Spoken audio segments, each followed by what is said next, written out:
11-ci əsrin ortaları, 12-ci əsrdə intibah mədəniyyəti.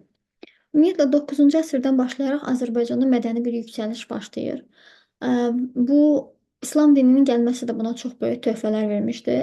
Və 9-cu əsrdə Azərbaycanda yaranmış o yeni feodal dövlətlərin olması mədəniyyətimizə yüksək təsir eləmişdir. Və bu mədəniyyət 11-12-ci əsrə qədər yüksəlib 11-12-ci əsrdə ən pik həddə çatmışdı. Ona görə də biz 11-12-ci əsrə intibah mədəniyyəti, yəni mədəniyyətimizin çiçəklənmə dövrü deyirik. İntibah ümumiyyətlə çiçəklənmə deməkdir. Yəni mədəniyyətin inkişaf edib ən yüksək həddə çatdığı dövrə intibah mədəniyyəti deyilir ki, Azərbaycanda bu 11-12-ci əsrdə baş vermişdi.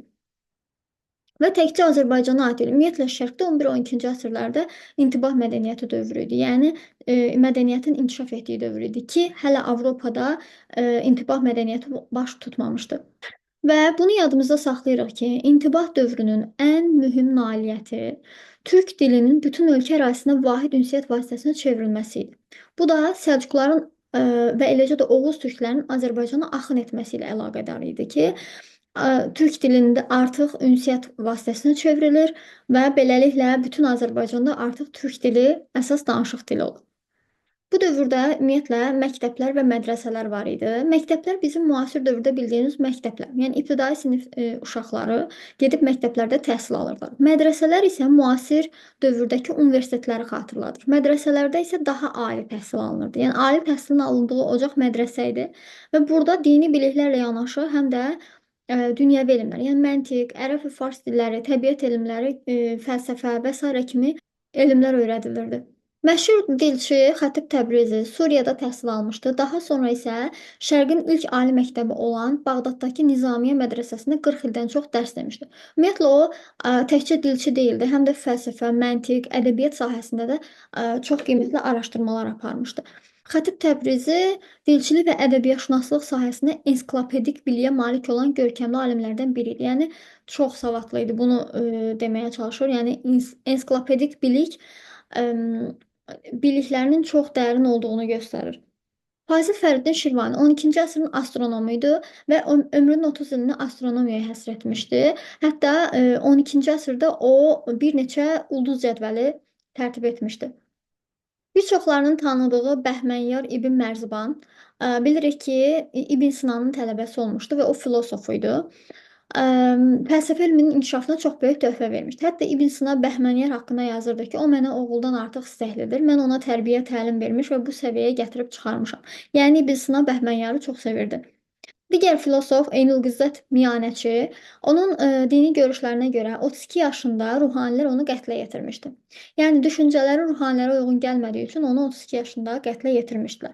Məkkə Əlbərdəyi isə astronom alim olmuşdu, yəni astronom idi. Deməli, intibah mədəniyyətinin astronomları Fazil Fəriddin Şirvani və Məkkə Əlbərdəyi, filosoflar isə Bəhmənyar, Eynülqüzzət Miyanəçini deyə bilərik. Həmçinin Xətib Təbrizini də deyə bilərik, çünki o da fəlsəfə ilə məşğul olmuşdu. Ədəbiyyat.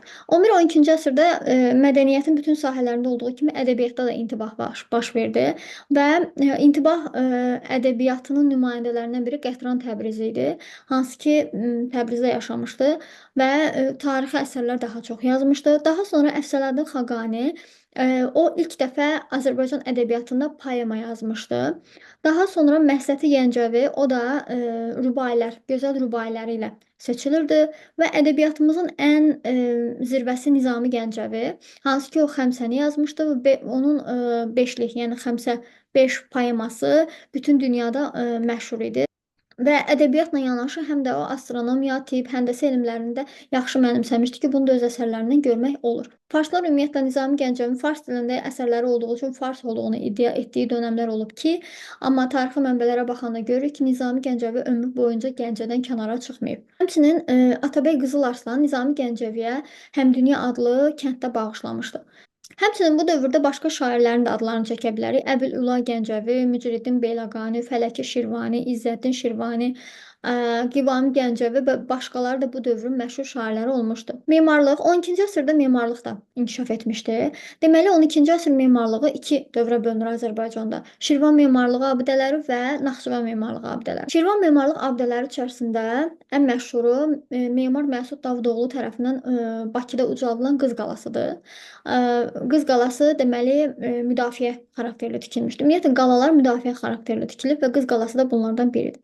Daha sonra Şirvan memarlıq abidələrinə Şamaxıda Gülüstan qalası, Ağsu çayı sahilində Buğurt qalası, Bakıda Mərdəkan qalasını göstərə bilərik. Və digər intibah dövrünün, yəni 11-12-ci əsrin digər memarlıq abidəsi Naxçıvan memarlıq abidələridir ki, Naxçıvan memarlıq məktəbinin əsasını qoyan Əcəmi Əbubəkiroğlu olmuşdu. Yəni Memar Əcəmi.